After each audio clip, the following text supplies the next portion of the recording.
Remember back in 2009, January 20th, 2009, the night that President Obama was first sworn in.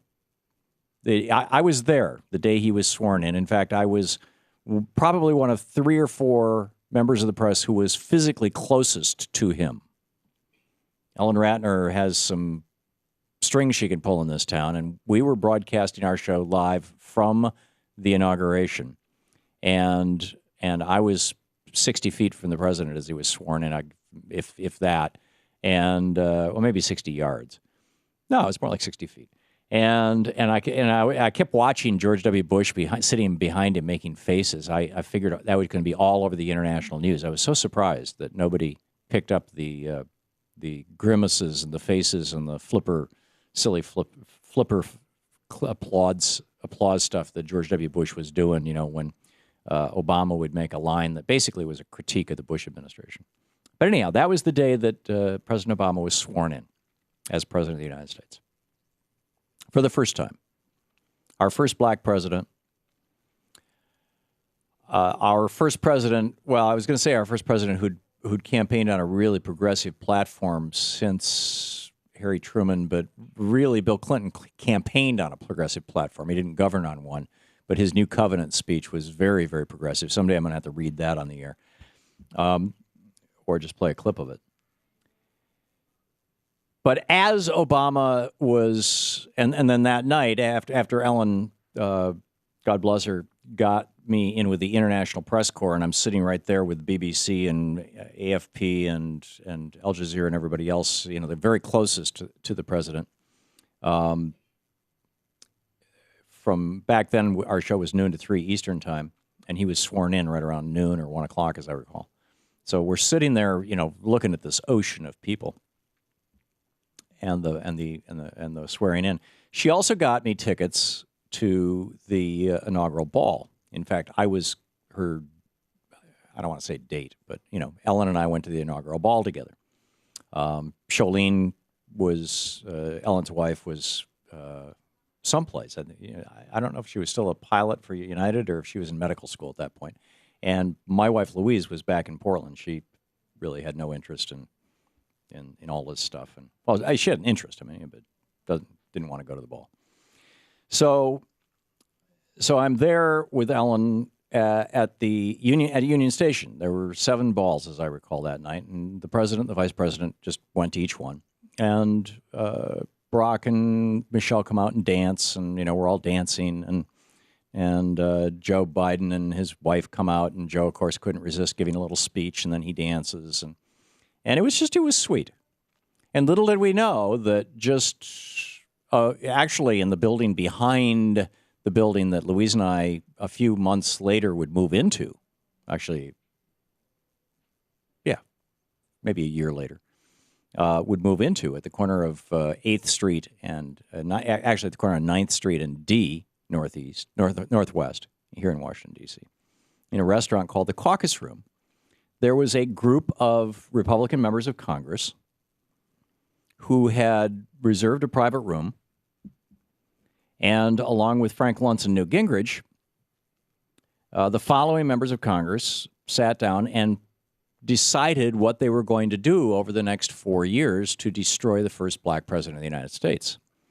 And on this list was Paul Ryan, Eric Cantor, Kevin McCarthy, Jeb Hensarling, Pete Hoekstra, Dan Lundgren, Jim DeMint, John Kyle, Tom Coburn, John Ensig, Bob Corker, and perhaps most significantly, Pete Sessions.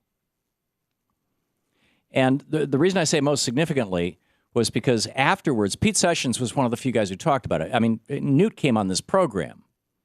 Those of you who are regular listeners know, it's been almost a year ago now. He came on this program, and I said, Newt, were you at this meeting? And did you guys plot to basically destroy Obama's presidency? And Newt was like, yeah, I was at the meeting, and of course we did. That we're the loyal opposition. That's what the opposition is supposed to do. We wouldn't be the opposition if we didn't do it. So, but Pete Sessions, the Republican from Texas, here's what he said a few months later in March of 2009 in an interview with the National Journal about how they had decided that they were going to take down the White House, how they were going to take down Obama.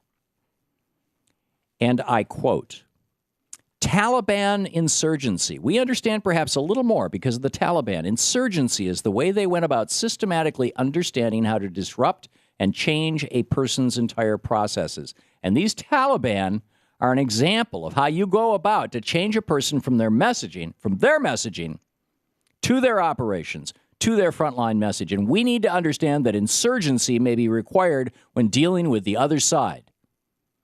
In other words, the Democrats and the president.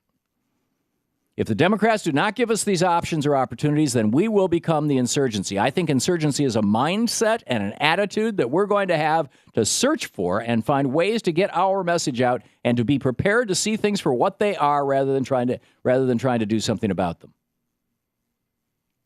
Congressman Kevin McCarthy, who was there, said, we've got to challenge them on every single bill, show united and unyielding opposition to the president's policies.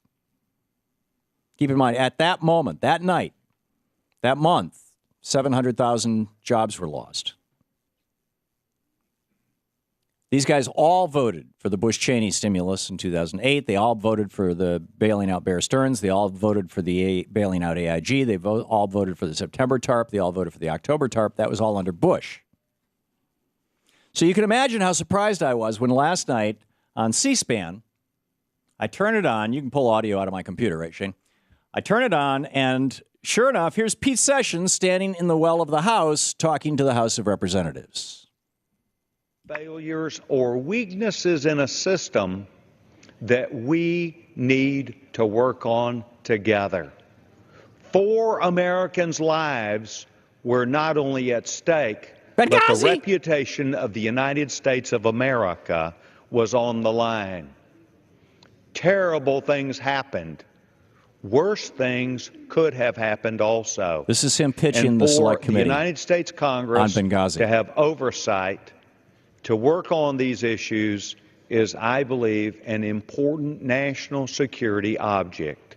We are here today because President Barack Obama and his administration are not forthright or interested in working with official members of the United States House of Representatives. There you go. Pete. That's Pete Sessions, the guy who said he was going to become the Taliban, being the Taliban against the Obama administration.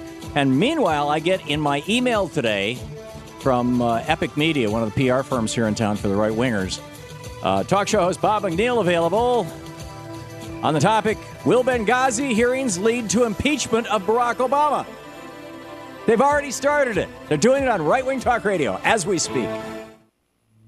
This is the Thom Hartmann Program. Every talk show host in America just got this email. Will Benghazi hearings lead to impeachment?